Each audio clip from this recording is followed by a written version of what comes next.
নমস্কার, জয় হিন্দ, জয় ভারত। আচ্ছা, একটা ভাইয়ের কমেন্ট ছিল আর্মি অগ্নিবীর যদি ভর্তি হওয়ার জন্য কি এডুকেশন কোয়ালিফিকেশন দরকার আর রানিং কত কিলোমিটার হবে। দেখো, শর্টস ভিডিওর মাধ্যমে বলে দেবো, বেশি লম্বা চড়া ভিডিও বানাবো না। যেটা সঠিক তথ্য সেটাই কিন্তু তোমাদেরকে জানাবো। তো ভিডিওটা অনেকটাই হেল্পফুল। যারা নতুন আছো আমার চ্যানেলটি অবশ্যই সাবস্ক্রাইব করে দেবে। দেখো, যদি তুমি আর্মিতে যেতে চাও, army Agniveer GD plus clerk, tradesman, technical এইসব পদে কিন্তু ভর্তি হয়। প্রত্যেকটা পদের কোয়ালিফিকেশন কিন্তু আলাদা আলাদা। যদি তুমি জিডিতে যাও তাহলে জিডির কোয়ালিফিকেশন আলাদা, টেকনিক্যাল, ক্লার্ক, ট্রেডসম্যানের কোয়ালিফিকেশন কিন্তু আলাদা আলাদা। তো আমি শুধু জিডিতে তোমার কি কোয়ালিফিকেশন লাগবো আর তোমার রানিং কত কিলোমিটার হবে এইসব বিষয়ে আলোচনা করবো। তো জেনারেল ডিউটি, অগ্নিবীর জেনারেল ডিউটির জন্য তোমার মাধ্যমিক পাস হতে হবে। সেটা তোমার যে কোনো স্কুল থেকেই হোক, মাদ্রাসা স্কুল থেকেই হোক, ওপেন ইউনিভার্সিটি স্কুল থেকে, যে কোনো স্কুল থেকেই হোক, কিংবা সরকারি স্কুল থেকেই হোক, কিংবা প্রাইভেট স্কুল থেকেই হোক, তোমার মাধ্যমিক পাস থাকতে হবে।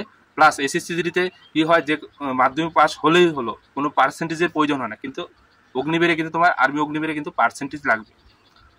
প্রত্যেকটা সাবজেক্টে 33-এর বেশি নাম্বার থাকতে হবে, মানে 33% নাম্বার থাকতে হবে। আর টোটাল তোমার 45% তোমার নাম্বার কিন্তু থাকতে হবে। 45% কিন্তু নাম্বার থাকতে হবে, তাহলে তুমি কিন্তু আবেদন করতে পারবে। যদি তুমি ধরো তুমি একটা সাবজেক্টে 31 নাম্বার পেলে, আরেকটা সাবজেক্টে 35 পেলে, তাহলেও কিন্তু তুমি আবেদন করতে পারবে না। প্রত্যেকটা সাবজেক্টে 33-এর উপরেই থাকতে হবে, মানে 33 পেলেও হবে, 33-এর নিচে থাকলে কিন্তু তুমি আবেদন করতে পারবে না। আর টোটাল তোমার কিন্তু 45% নাম্বার থাকবে। ক্লিয়ার? এরপরে যদি না বুঝতে পারো কমেন্ট করতে পারো। এবার যদি তোমার ড্রাইভিং লাইসেন্স থাকে তাহলে কিন্তু তুমি ড্রাইভিং পদেও আবেদন করতে পারবে। নোটিফিকেশন গিয়ে তোমরা চেক করতে পারো। দেখো, এখানে লেখা আছে নোটিফিকেশনে, candidate with valid light motor vehicles LMB driving licence, মানে মোটর ভেহিকলসে এলএমবি ড্রাইভিং লাইসেন্স যদি তোমার থাকে তাহলে কিন্তু তুমি ড্রাইভার পদে তুমি কিন্তু যখনই রিক্রুটমেন্ট হবে তখন কিন্তু অ্যাপ্লাই করতে পারবে, আবেদন করতে পারবে। ঠিক আছে? ক্লিয়ার?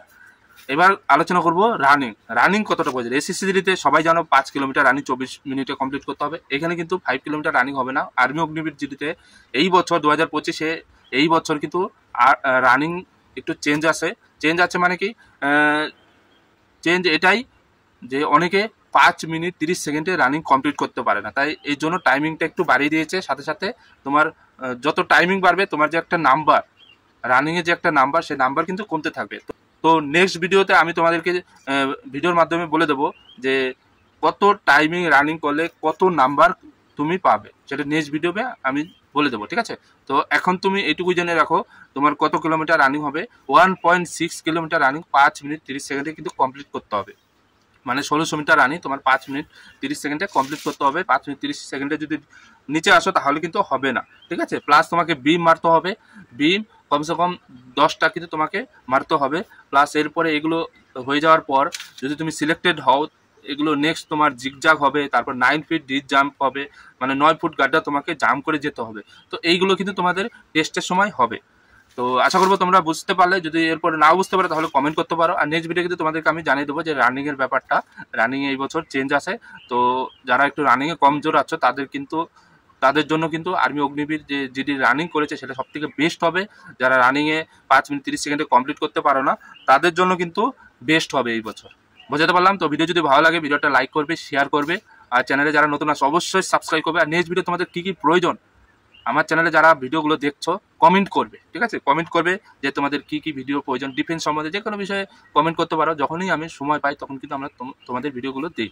ঠিক আছে? তো আজকের মতো এখানেই শেষ করছি। সবাই ভালো থেকো, সুস্থ থেকো। জয় হিন্দ, জয় ভারত।